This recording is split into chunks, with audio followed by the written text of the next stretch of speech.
Hello. After being away from a week from all social media, Twitter, Facebook, well, I actually just shut down my Instagram account, so I don't even have one anymore. Um, Here's what I found. I actually found that I would say the quality of my life actually improved a lot. What I found was because I was not checking my smartphone anymore before I went to sleep, that I actually had a much better restful sleep. And mind you, I am not one that actually, is on Facebook obsessively like a lot of people, or is on social media obsessively. So I might be on Twitter a couple times a day. That's it. And Facebook, I might even check like once a week. Um, Outside of the Facebook I use for business purposes. So that's about it. So even then, even though I use social media, probably just a fraction of what a lot of people do, I still found that the quality of my life improved. So I found I got a more restful sleep. As a result, I actually changed up the way I work out. So I don't have to spend as much time working out anymore because I have started to do um, full body compound exercises. So it actually, you burn a lot more calories because you keep your heart rate higher, uh, over a condensed period of time. So you don't need an hour, 90 minutes to work out. Sometimes I would just do 90 full burpees with push-ups. So I do like, I would do 6 sets of 15 with 60 seconds or 90 seconds at most of rest in between the sets. And so you can be done, your whole workout in 15, 20 minutes, and that's it. And that is actually a great exercise to do.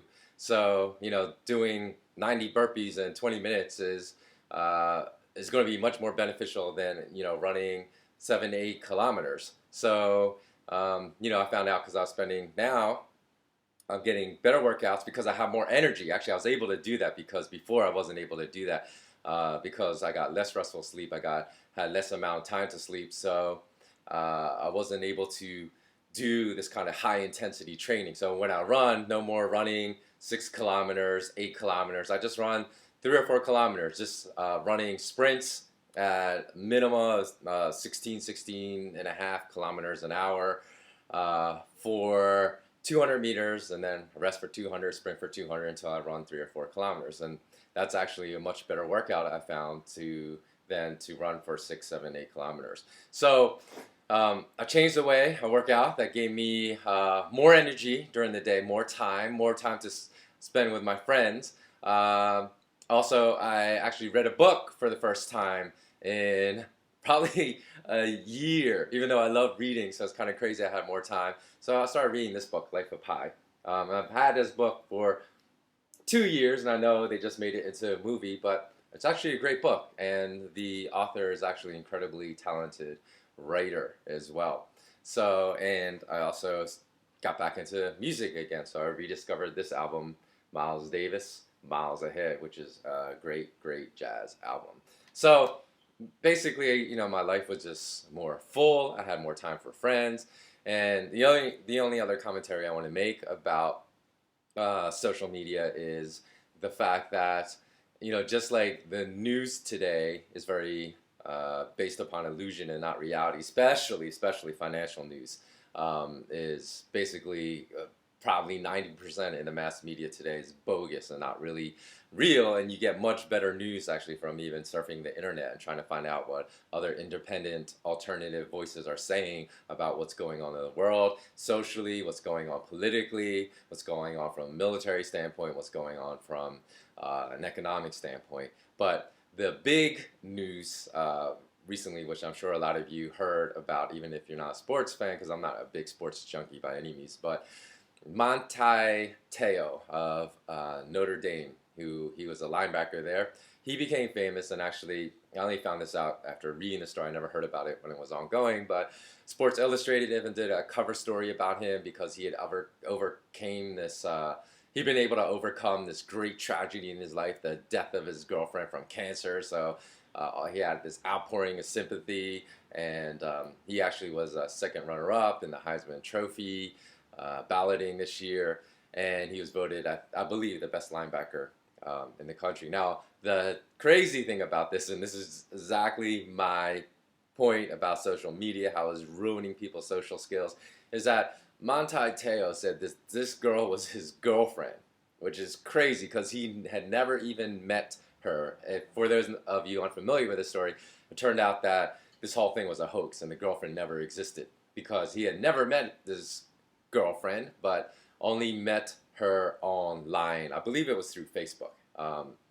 And so, even though he said he spoke to her, it was someone pretending to be here because he had never met her in person. And that is my whole point about social media destroying, uh, the ability of people to socially interact with each other in an intelligent way.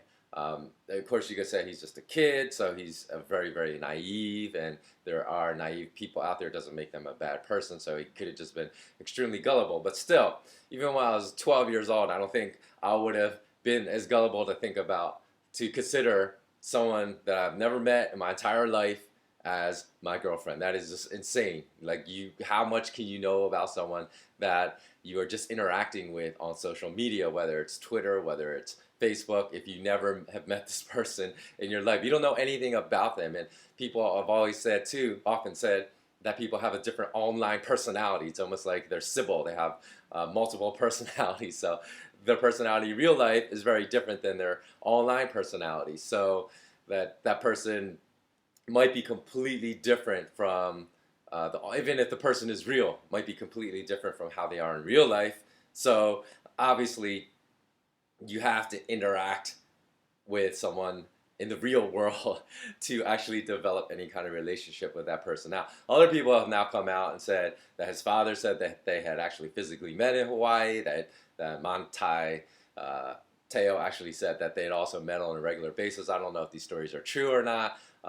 So whether they are true or not, this actually brings me to my second point about this whole story, is that it shows you the shoddy nature of journalism today. So none of these people, this was like a major story. Sports Illustrated ran the story on their cover as a cover story, propelled this guy to the national spotlight of collegiate football, yet no one actually even bothered to interview the girlfriend's family to find out, to corroborate the story. So when you think about this, this actually extends not just to sports journalism, but extends to everything. It extends to like the financial journalism I see today, the political journalism, when you have Amber Lyon outing CNN as basically running paid infomercials for other countries.